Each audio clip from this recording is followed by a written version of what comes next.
আসসালামু আলাইকুম প্রিয় শিক্ষার্থীরা, আজকে থেকে আমরা রাইট ফর্মস অফ ভার্বের রুলস এর ক্লাসগুলো শুরু করব ইনশাআল্লাহ। আমি 7 থেকে 8টা ক্লাস নেব রুলস এর উপরে।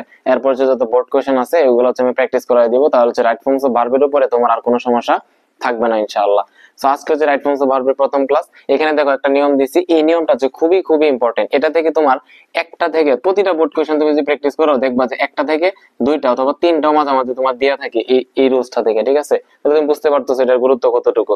দেখি কি নিয়মটা, দেখো প্রেজেন্ট ইনডিফিনিট টেন্সে subject third person singular number হলে আগে তো তোমাকে চিন্তা হবে প্রেজেন্ট ইনডিফিনিট টেন্স কোনটা। প্রেজেন্ট ইনডিফিনিট টেন্স হচ্ছে বৈজ্ঞানিক সত্য অথবা অভ্যাসগত কোনো কাজ অথবা চিরন্তন সত্য কিংবা বর্তমানে কোনো একটা কাজ হয় বা হয়ে থাকে এরকম অর্থ যদি কোনো সেন্টেন্স দ্বারা বোঝায় তখন সেটা কি হয়? প্রেজেন্ট ইনডিফিনিট টেন্স হয়। আচ্ছা, এখন দেখো যে প্রেজেন্ট ইনডিফিনিট টেন্সে subject third person singular number হলে, subject third person singular number হলে ভার্বের সাথে এস অথবা এস যুক্ত হয়। কি বললাম? যে প্রেজেন্ট ইনডিফিনিট টেন্সে সাবজেক্ট যদি কি হয় থার্ড পারসন সিঙ্গুলার নাম্বার হয় তখন ভার্বের সাথে কি হয়? এস অথবা ইএস যুক্ত হয়। কেমন? অন্যথায় ভার্ব অপরিবর্তিত থাকবে। আচ্ছা, তোমাকে আগে চিনতে হবে যে থার্ড পারসন সিঙ্গুলার নাম্বার কোনগুলো। আমি তোমাকে একদম স্পেসিফিক বলে দিতে পারবো যে এগুলো হচ্ছে থার্ড পারসন সিঙ্গুলার। কোনগুলা? যেমন হি, শি, ইট আর যে কোনো সিঙ্গুলার নাউন। কি বললাম? থার্ড পারসন সিঙ্গুলার নাম্বার হচ্ছে কি চারটা জিনিস, একটা হচ্ছে হি, শি, ইট, যে কোনো সিঙ্গুলার নাউন। এই চারটা যদি কখনো কি সাবজেক্ট হিসেবে বসে তখন ভার্বের সাথে তুমি কি করবা? এস অথবা ইএস যুক্ত করে দিবা। কি বললাম? যে কখনো যদি তুমি দেখো সাবজেক্টের জায়গায় হি আছে, শি আছে, ইট আছে অথবা যে কোনো সিঙ্গুলার নাউন যেমন রহিম, করিম, যাই হোক না কেন যে কোনো মানুষের নাম এরকম যদি থাকে তখন কি হয়? ভার্বের সাথে এস অথবা ইএস যুক্ত হবে। আর এইগুলা ছাড়া অন্য কোনো সাবজেক্ট যদি কখনো বসে তখন কি ভার্ব যে অবস্থায় আছে ওই অবস্থায় হবে, অর্থাৎ ভার্বের বেস ফর্ম হবে আর কি। তুমি দেখো যেমন আমি যদি বলি হি ব্র্যাকেটে দেওয়া আছে ধরো রাইট, মানে লেখা, হি রাইট এ লেটার, সে একটা চিঠি লেখে। ওকে, এখন দেখো তো হি কি থার্ড পারসন সিঙ্গুলার নাম্বার না? যে দেখো হি কি থার্ড পারসন সিঙ্গুলার নাম্বার না? আর আমরা জানি সাবজেক্ট যদি থার্ড পারসন সিঙ্গুলার নাম্বার হয় তখন ভার্বের সাথে কি হয়? এস অথবা ইএস যুক্ত হয়। তাহলে রাইটের সাথে কি হয়ে যাবে? এস হয়ে যাবে, হি রাইটস এ লেটার। আচ্ছা, এখন ধরো তোমার এখানে হি নাই, এখানে আছে আই। দেখো আই কি থার্ড পারসন সিঙ্গুলার? এই চারটার ভিতরে কি আই আছে? না। তো যেহেতু আই নাই, তাহলে আই নাই থাকলে মানে এই থার্ড পারসন সিঙ্গুলার যদি না হয় তাহলে অন্যথায় কি হয়? ভার্ব অপরিবর্তিত থাকবে, অর্থাৎ ভার্ব যে অবস্থায় আছে ওই অবস্থায় থাকবে। দেখো আই আছে যেহেতু তাহলে রাইটের সাথে কোনো এস বাই এস যুক্ত হবে না, রাইট রাইটই থাকবে। কেমন? আচ্ছা, এখানে যদি কি থাকতো? দে থাকে, এই দে কি থার্ড পারসন সিঙ্গুলার নাম্বার? এই চারটার ভিতরে দে আছে? না। যেহেতু তার চারটার ভিতরে দে নাই, দ্যাট মিন্স এটা কি হবে না? এস বাই এস যুক্ত হবে না। কেবল যদি এখানে সাবজেক্টের জায়গায় হি, শি, ইট অথবা যে কোনো সিঙ্গুলার নাম বসে তখন কি হবে? ভার্বের সাথে এস বা ইএস যুক্ত হবে। তোমাদের আবার আমি বলি যে প্রেজেন্ট ইনডিফিনিট টেন্সে ভার্বটা যদি প্রেজেন্ট ইনডিফিনিট টেন্সে সাবজেক্ট যদি কি হয় থার্ড পারসন সিঙ্গুলার নাম্বার হয় তখন ভার্বের সাথে এস অথবা ইএস যুক্ত হয়। থার্ড পারসন সিঙ্গুলার কোনগুলো? একদম স্পেসিফিক চারটা বিষয়, একটা হচ্ছে হি, শি, ইট, যে কোনো সিঙ্গুলার নাউন। এইগুলো চারটা যদি সেন্টেন্সে সাবজেক্ট হিসেবে বসে তখন ভার্বের সাথে তুমি কি করবা? এস অথবা ইএস যুক্ত করবা। আর এইগুলো যদি না বসে তাহলে তুমি কি থাকবে? ভার্ব যে অবস্থায় থাকবে ওই অবস্থায়, কোনো পরিবর্তন করার কোনো দরকার নাই।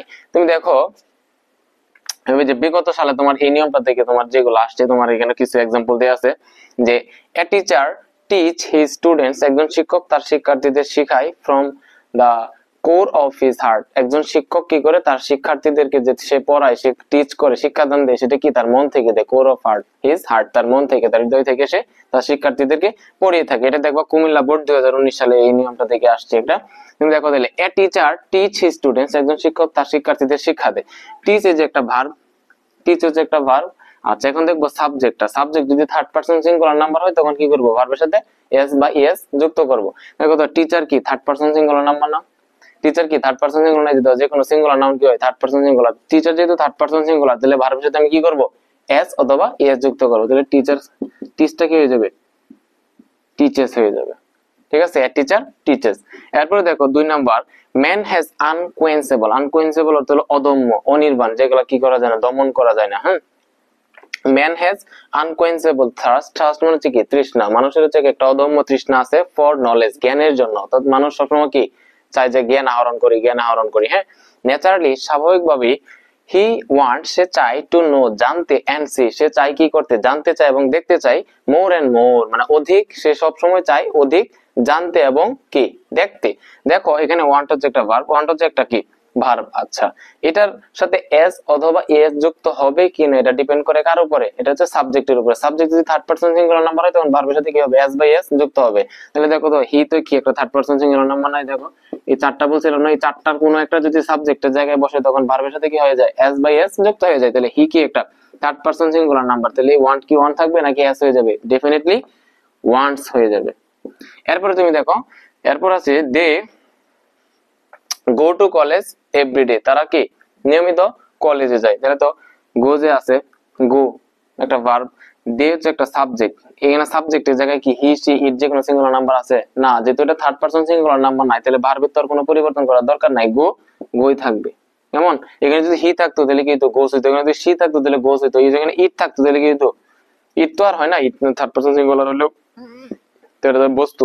আচ্ছা, এখানে তুমি ইট ইজ ন্যাচারাল দ্যাট, এটা স্বাভাবিক যে a man can not live alone, একজন মানুষ কি একা বেঁচে থাকতে পারে না। He always need a company, তার সবসময় কি প্রয়োজন? একটা সঙ্গীর প্রয়োজন হয়। তাহলে দেখো আমরা জানি অলওয়েজ থাকলে সবসময় সেন্টেন্সটা কি হয়? প্রেজেন্ট ইনডিফিনিট টেন্স হয়। আচ্ছা, নিড হচ্ছে একটা ভার্ব, এটা এস বাই এস যুক্ত হবে কিনা এটা ডিপেন্ড করে সাবজেক্টের উপরে। সাবজেক্ট যেহেতু কি আছে এখানে হি আছে, তাহলে কি হবে? ভার্বের সাথে এস বা এস যুক্ত হবে, নিডটা কি হয়ে যাবে? নিডস হয়ে যাবে। আচ্ছা, তোমাদেরকে আবার আমি একটু যদি ব্যাখ্যা করি যে প্রেজেন্ট ইনডিফিনিট টেন্সে সাবজেক্ট যদি এই যে সাবজেক্ট যদি থার্ড পারসন সিঙ্গুলার নাম্বার হয় তাহলে ভার্বের সাথে কি হয়? এস বা ইএস যুক্ত হয়। আর যদি এই থার্ড পারসন সিঙ্গুলার নাম্বার না হয় তাহলে কি ভার্ব যে অবস্থায় আছে ওই অবস্থায় থাকবে। যেমন এই যে দেখো দে যে আছে, দেখে থার্ড পারসন সিঙ্গুলার না, এই জন্য হচ্ছে দেখো ভার্ব যে অবস্থায় আছে তো গো আছে, গোয়ে আছে, এখানে কি কি করার দরকার হয়েছে না, কোনো পরিবর্তন করার দরকার হয় না। এই নিয়মটা তুমি খুবই খুবই ইম্পর্টেন্ট। তুমি 10টা যদি ভার্ব দেওয়া থাকে 10টার মধ্যে 2-3টাই তোমার কি এই নিয়ম থেকে এসে থাকে। সো আশা করি তোমরা ক্লাসটি বুঝতে পেরেছো। সো দেখা হচ্ছে অন্য একটি ক্লাসে।